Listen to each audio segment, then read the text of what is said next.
Gina has made one very important quotation that in communism the predeterminant of each will be the condition of the predetermination of all.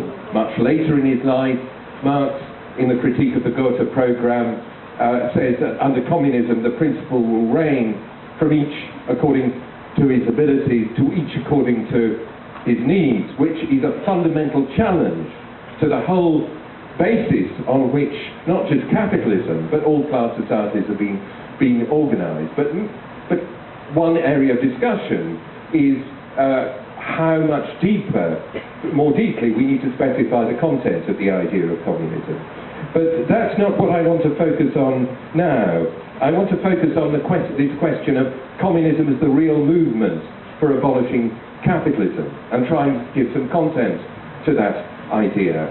Now, in contemporary discussion, how this is often specified is the idea of communism as the collective appropriation of the commons. And this is an idea that towards whose development Slavoj has contributed. And the idea is that the world is full of good stuff that is collectively created in different ways. This could be land, other natural resources, it can be different kinds of intellectual achievement.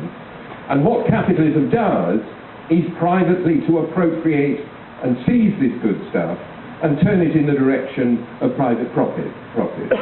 Now, of course, it's true, capitalism is constantly stealing good stuff.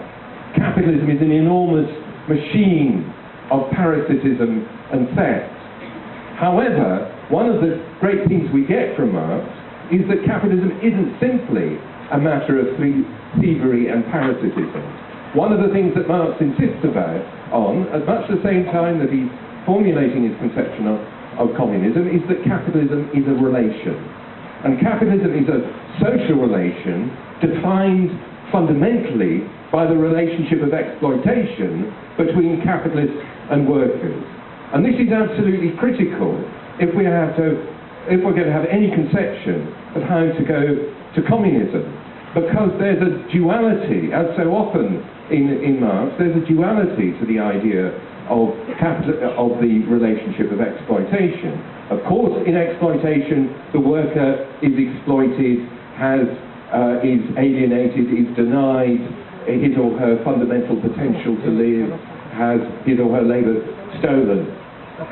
Exploitation is foul, but it's also a relationship of interdependence, in which the capitalist is dependent on the worker because it's the worker's labour that is the source of the capitalist profit. And this puts the capitalist in the worker's power, potentially. When workers fight collectively, they disrupt the whole working of capitalism. More than that, when workers fight, it is precisely collectively, founded on solidarity, in other words, and that solidarity, which is an essential feature of any workers' struggle, an essential condition of any workers' struggle, is also communism in embryo. Now, you may say, this is all old-fashioned stuff in the early 21st century. Oh, someone's clapping. The rest of you should boo them or something like that. But I think that that's a mistake, because the 21st century has turned out, like the 20th century, to be a century of revolutions. And 2011 will be remembered more than anything else as a year of revolutions, with what has happened in Tunisia and Egypt and the spreading revolutionary wave in the Arab world. And everyone in the world knows, even the rulers of China, even Barack Obama, knows that this revolutionary wave, even though it's centered in the Middle East, has global implications. And if we look at those revolutions, what we see in there is the re-emergence of the working class as, let me put it more modestly, the beginning of the re-emergence of the working class as a collective political struggle. It was a general strike that delivered the death blow to the Ben Ali regime in Tunisia. What finally forced the generals and the White House to remove Mubarak was a wave of strikes that continues in Egypt in the present time. And what we're seeing, what we can see, particularly in Egypt and Tunisia, are unfolding revolutionary processes, incomplete revolutionary processes that contain within them an enormous range of possibilities, some of which are not very nice possibilities, and we have to be realistic about that. But among those possibilities is that of a movement towards real communism.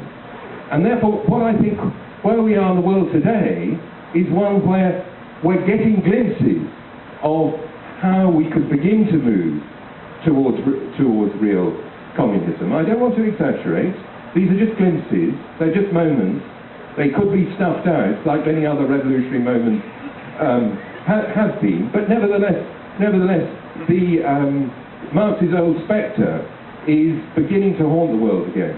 And the question for us is what we can do in order, what we can do to make those glimpses more than simply glimpses, to transform them, or to help to play our part in transforming them into that real movement that can abolish the existing state of affairs and